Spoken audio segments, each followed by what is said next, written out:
Standard Rugby Podcast with Lawrence Dallaglio. Well, welcome to the Evening Standard Rugby Podcast. I'm Lawrence Dallaglio, and joining me as ever is the Evening Standard's Steve Cording. Steve, I know it's a rugby podcast and I hate mentioning football every weekend, but now that my team Chelsea are on a roll, not such a great day at United. Yeah, no, not a great day. No, I think the seasons now can't come to an end quicker, really. I actually didn't bother watching it this weekend because I was helping my father-in-law put fence posts up. That's how bad it's got.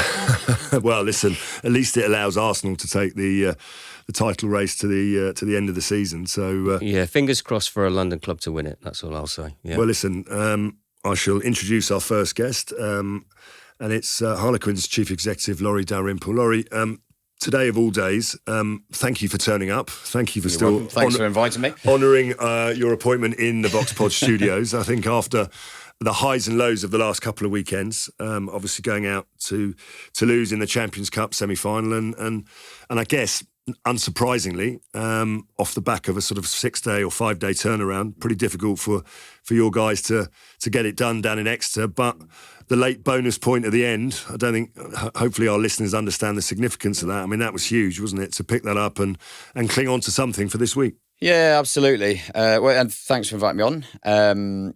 Yeah, it's been a really busy few weeks for us. In a nice way, you know, these are the sort of the games you want to be playing in. You want to be sort of still involved at this end of the season in as many competitions as you can be.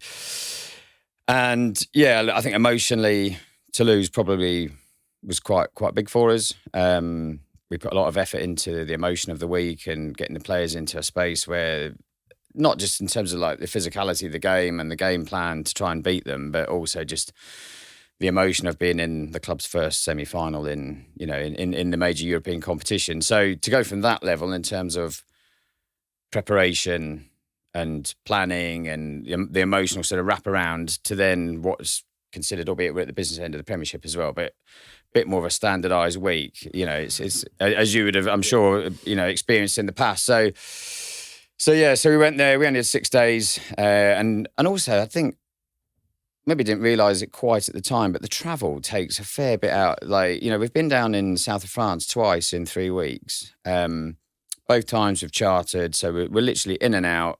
It's a lot for the players. So the travelling, the wear on the body, and then obviously the games themselves, it takes a lot out of them. So, yeah, look, I was really pleased with the start, obviously, on Saturday. And I thought, you know, historically we've perhaps been a bit cold. So we went up to Sale after Bordeaux and we were quite cold to start. And in fairness, probably the game went away from us in the first 10 minutes. Whereas on Saturday, we came out the blocks firing. But I think the momentum probably shifted just before half-time when they scored. Moving away from that, you've still got a lot to look forward to. Just give us a bit of an insight into life at Harlequins, what it's been like for you, because you've come from a different background. Yeah. There's obviously been some real highlights, not just this season, but every season, to be honest. This season on the pitch, but you know, you've had the big summer kick-off, you had the big game. You know, everyone bemoans the marketing of rugby and saying that clubs could do more, but certainly at your end, Quins has been a beacon of light in that regard. Yeah, so I think, look, if we were doing a sort of, we're not quite there yet, so I wouldn't necessarily score it in a sort of teacher's report just yet, but certainly I think we'll be pretty pleased, regardless of what happens at this coming weekend.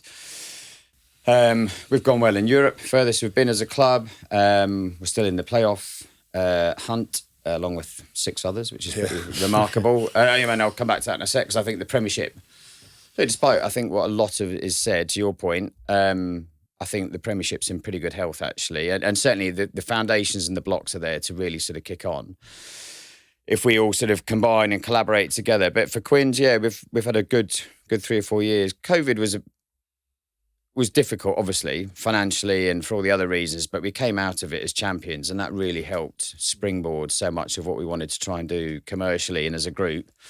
It's allowed us to build a really strong cohesion in the staff, the players, and then the big objective for us, I think, was to try and create a really strong fan relationship, which, it pre-exists, of course. But I think to have sort of quite a symbiotic relationship where, the fans feed off what the players are achieving on the pitch, and the players get motivated by the fan support. We've got some of the best away fan support, I think, in the league, and that's statistical. That's just not my sort of maybe one-eyed sort of subjective view on it. But so we're in a really, really good place, and we've developed other products that are going into Twickenham now. I think we've probably reached our threshold in terms of how many we would want to do in that environment. But financially, they're massively important for us.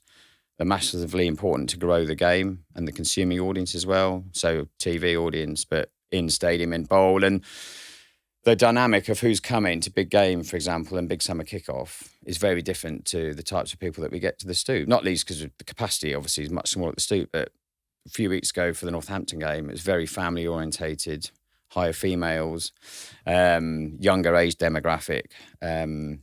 So they're really important for us in order to sort of grow the game. You want a year plan? Is it a 5-year plan? This is what we want to do. This is what we want to achieve. And part of that is we need to be seen as entertainers. Yeah, so if I take it back to its start point, certainly from under my sort of involvement, about 3 years ago, actually when we were sort of in the COVID sort of phase, we did a bit of a re-architecture around what's our vision, what's the purpose, why are we doing it? I remember sitting with Joe Marler and he was sort of saying, look, why do I get the shit kicked out of me every weekend? What's the board's expectations? And so we went about setting that and having some real clarity. There's no fixed time on it. We obviously work from a squad perspective. We look at sort of 3 or 4 years in advance because we're looking at who's transitioning through from the academy and so forth. But in terms of how we play, we think that's inherent in our DNA. And when we did this re-architecture around who are we and what are our values, we've spoken about it quite openly. We've got an acronym that's TRUE. That's the word, TRUE. And each of those letters means something. But the reason we wanted to get to that was because there was something that we woven through the club, not just in playing, but in commercial and marketing. And so if you're Izzy and you head the marketing team up, there's a relevancy to TRUE in her world. So tempo can mean something entirely, relevant for her. But if you're Marcus Smith, tempo means something in his world. So that's the T, is it? Tempo? So yeah, so it's tempo, relationships, unconventional, and enjoyment. That's the sort of the 4 values that we sort of stand by. I'm glad you told us that before Lauren started singing Spandau Ballet. Yeah, absolutely. Well, you still can if you want. No. The relationship between the RFU and yourselves as clubs, not just Harlequins and PRL, I mean, it's, is it always a kind of a difficult one? Or do you feel like you're as closer now than you've ever been? You've obviously had conversations around funding, around hybrid contracts, around how can we grow the game? How can we all get together to make it even bigger and better? Yeah, no, I think so. I think it feels to me that we're at a period of the most alignment that we've had, certainly in the 4.5 years I've been at Quins. I think what COVID, or that period of time when we come out of that and then the subsequent, obviously, difficult situations that we've had to experience with the loss of some clubs out of the Premiership, what that has done is it's massively focused the mind that, look, we're in this sort of ecosystem of rugby. We've all got skin in the game here to try and see the whole thing improve at the same speed for everyone. We need the RFU and we need English rugby just as much as they need the Premiership, and they need Premiership clubs to be thriving and growing, and also the community game below the Premiership. So it feels to me that we've got probably the most amount of cohesion that we've had. The agreement is there in principle. We're now obviously sort of working through the sort of the legalities of it all. But you've even started to see some of those workings coming through. So England cross-promoting Premiership content, player, in-match tries, club promotion, player promotion, which we've never really done before. And we, there's a big following that go after England, slightly smaller that go after league rugby. So for us, it's about, how do we sort of get exposure into that audience so that we can grow as a league? And I guess, if you talk about sort of year plans and visions, for me, I think a real marker of success would be if in a few years' time, a consumer on the street is saying, oh, that's Marcus Smith who plays for Harlequins and England. Whereas at the minute, I think if you would say to anyone in the street, oh, who's Marcus Smith? And they go, well, he plays for England. We don't have that. Yeah, there's no bridge between the two. You don't have it. I think player IP and them as the sort of the product, if you like, and us, sort of massively utilising that as a means to grow the game and to grow the sort of consumership of the game is really important. And to do that, I think we have to do it as a sort of partnership between Premiership and England, or the clubs in England as well. Players are more and more having to choose between their own financial futures and playing international rugby. I don't think, I used to think that keeping every English player in England was the way forward. But I am sort of slightly... migrating over. Well, I'm slightly drawn by the fact that if I was a young English player, I'd stay in England all day long. You know? But if you get to a certain age, you're thinking, why am I being asked to choose between my financial future and playing rugby for England? If you're good enough to play for England, you shouldn't have to take the financial hit that players are being asked to take to play Test rugby that's not guaranteed. Now, I still did it anyway because the call for England was what it was all about. Yeah. But I think it's harder and harder for players now. And, you're in conversation with those players on a regular basis. I mean, do you find it harder to keep them? Not particularly, not in our experience. I think also on the sort of the elite end, so like obviously you've got your England contingent, but of the players within that group that are pretty much guaranteed to sort of get selection. So the top sort of 20, 25, I think if you were to compare salaries in France to what the top players are being offered and remunerated with comparatively to what they're getting in England, there's not much disparity at all. Particularly when you layer in England money and then all these, high performing athletes have all got their own personal endorsements as well. So I think once you sort of weigh it all up, certainly in my experience, I don't think necessarily the advantage of them going overseas is as overwhelmingly sort of compelling as you'd think, to the point where actually it's pretty like for like. Well, I suppose if you're happy, and you're happy with the rugby you're playing, if you're happy with the coaching, you're happy with everything else, there's, it's only really going to be a significant uplift. But, I mean, in a sense, some of your funding comes from the RFU anyway, via central funding. There's, these central hybrid contracts are coming into place anyway. Yeah, so I think, the hybrid contract piece is interesting. It gives the player, it gives a proportion of these players, because it's 25, I think, is the agreed amount. So a proportion of them will have guaranteed security around their finances, which makes it an easier conversation at a club point of view, no question about it. The player is the one that's going to fundamentally benefit by having that financial security. But equally, if we get back to the point we were discussing a second ago, if we're going to grow the game and you're going to really genuinely try and grow the viewership, you need the best athletes, the best talent staying within the talent pool of England. This is my view. And to be able to market the game, yeah, you need the superstars who, of course you do, at this moment in time, everyone recognises. Yeah, absolutely. So if you want if we are firmly of the mind that you want the best players performing in England, then there has to be some sort of caveat to that again, this is just through my sort of lens. They have to stay in England. And if you're a club like Quins, who have nurtured players like Marcus or Caden or Oscar Beard, who's coming through now, they've been in our system since 14. So we feel quite proud of the fact that we've developed these athletes and these players. And so when Marcus is 24 now, we sort of want to try and keep hold of those players. And look, I'm not oblivious to the fact that there will come a point potentially in their careers where they go, do you know what? I want to experience something else. I want to have a different environment. I want to test myself. I want to go to a different culture. I can understand, and having been front and centre in French rugby over the last few weeks, I don't know Jack personally. I can understand why he would want to experience the Toulousian culture, because it is very partisan. They live and breathe it. It's very cultural. His was kind of forced in that direction just by circumstance. A little bit, yeah. But now he's there. And I can see why he's played in some of the biggest games. Yeah, I can see it. But everyone looks at French rugby. Don't think that every club's like Toulouse, because they're not. And similarly, as we've had conversations with some of our players who obviously attract attention, you've got to weigh it up. It's not just about finances.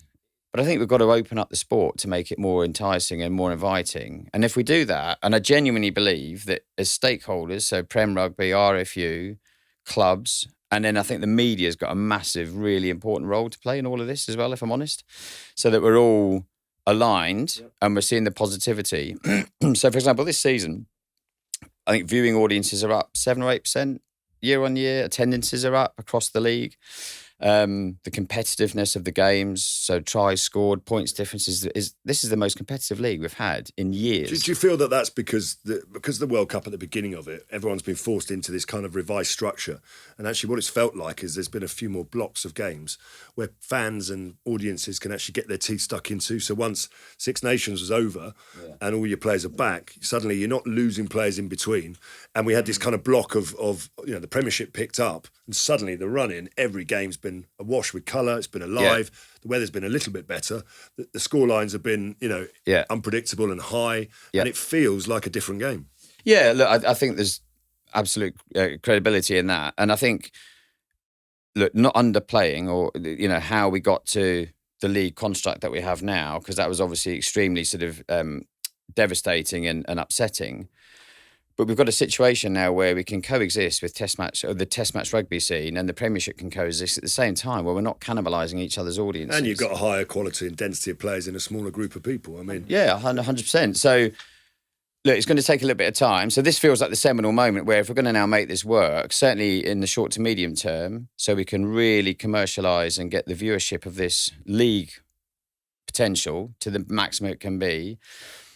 Now's the time to do it. And I've always felt that you shouldn't be sort of playing a Quins game when, we've got 5 players away or 6 players away with England. And because fans come to see Marcus, they come to see Alex Dombrandt or Danny Kerr and then again, if you're genuinely trying to take our product to a new audience and they're saying, right, so who's your star IP? Who's your star players? What do you mean he's not playing today? You'd never see it in football. Well, listen, Laurie, thank you for your time. No, thanks for inviting me. And especially as you had a pretty tough weekend. Yeah. I ran away before you could get anywhere near me at Exeter. yeah. I was going to call you and go, you sure you still want me to come on? And all the very best for the build-up and the game itself this week. We hope you make the playoffs. Joining us now is the Evening Standard Rugby correspondent, Nick Purewal. Nick, are you the Evening Standard Rugby correspondent or are you the Evening Standard football correspondent? How was Craven Cottage at the weekend? I didn't go to Fulham, actually. Oh, I thought you were going to Fulham.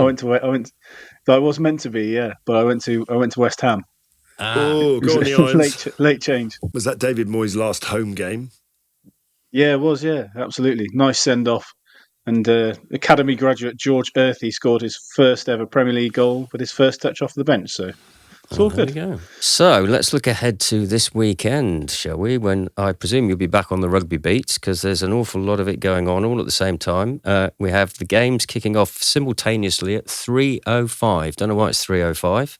Bit random, but anyway, so the games are Bath against Northampton, Gloucester against Newcastle, Leicester against Exeter, Harlequins against Bristol, Saracens against Sale. Now, of those, Bath and Sale have their own fate in their own hands. Harlequins, Bristol and Exeter all need results to go their way. So should we start at the top? Bath against Northampton. Bath only need a point to get into the playoffs. Northampton already secure, really. So I guess they could, Lawrence, rest a few players? Well, that will be key, won't they? They were so impressive against Gloucester. I think that Champions Cup game against Leinster has given them the kind of validation, belief that they can really mix it at the top. They've been the sort of league leaders for most of the season. Their team are playing outstandingly well. I guess it's a coaching thing. How many players do they rotate? They're not playing in the European Cup final, so it's not quite the same, is it? They've got a week rest and then they have a week preparing for the semi-finals. So I think it's a fascinating game. Bath, whatever happens in their season, they've played brilliantly and they've had a great season. Nick, do you think they will slip up? No, I think the victory last weekend shows what Saracens are all about and what they've been saying for a while. They've been promising that they'd peak at the right time, and they pulled out of the fire last weekend, and I expect them to do it again, really. Sale are a really good side, and they're very dangerous, but I think it'll just be a bit too much for them at the Stonex Stadium, and I think Saracens will bring it together. So much is on the line for them, with Owen Farrell leaving this summer, Billy Vunipola, Mako Vunipola, a few others as well, that it's the end of an era. And it's weird because it's been the end of an era for almost 3 years in a row for Saracens, but this really is the end of the era. So they're absolutely desperate to make it count this time round. Sale have never won at StoneX. I think Sale are one of those teams that came out the blocks really fast. They won the first 6 out of 7 games in the season. They've never won there. They've never won at the StoneX. Wow. And Okay. I just think they've got their attacking game flowing again since George Ford's come back. They've won the last 4 Premiership games with a bonus point. They were outstanding at the weekend, but I just think they've left it a little bit too much to do, too late. I think they're 1 win away from the playoffs. So it'd be amazing if they did. Alex, obviously, Sanderson going back to his old club, just signed a new 3-year deal. And let's see what happens. Yeah, so if that happens, then Harlequins, Bristol, and Leicester Exeter become the 2 pivotal games. Laurie Dalrymple's just left us, Nick. Can you see a way that Quins can force their way into that top 4 position if Sale do slip up? It's definitely, but I think they'll be kicking themselves about the weekend gone and the loss and the manner of it. And I think that just kind of comes down to what we were talking about in previewing it last week, that Quins have had so much on their plate that it was always going to tell at some point. And it even ended up with Rob Baxter admitting his sympathy for Quins and their 6-day turnaround to go from Toulouse to Exeter and Exeter in the space of 6 days was always going to be a hugely tall order, and it proved just beyond them. I think if that means that Quins don't end up in the playoffs, for example, that would be a very bitter pill to swallow. But equally, that's the reality, the harsh reality of the league system, isn't it? Yeah, I mean, I think Quins, to be honest, as you say, they look fatigued. They look like a team that had that kind of, that amazing game in Toulouse, and also hit Exeter on a day, particularly in the second half, where you always thought it was going to be a high scoring game. Everyone tries it on either side, but Exeter's second half performance probably the best I've seen Rob Baxter's men play all season, and actually, bizarrely, it throws them into the playoff mix because they were out of it completely.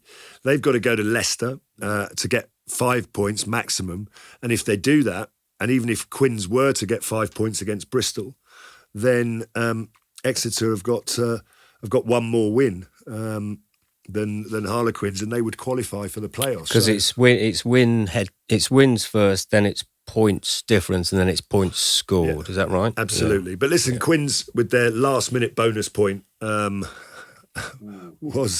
given themselves a shot. I mean, had they not picked up that point, then there's a possibility they wouldn't have qualified. So they'll throw everything at it. Bristol look like they've, they certainly came to a halt against Saracens. Yeah, they did, didn't they? And it'll be fascinating to see who comes out on top of the stoop. I'm actually at that game, so looking forward to it. Nick, give me your top 4 after this weekend's results, and Lawrence, do the same. Northampton, Saracens, Bath. Let's say Quins, let's be generous. I think they deserve it, even if they might not make it because of what's happened. I'm going to go with the top 3 that Nick said. So Saints, I think, will finish top. Bath, Saracens, and I think Exeter might just sneak it,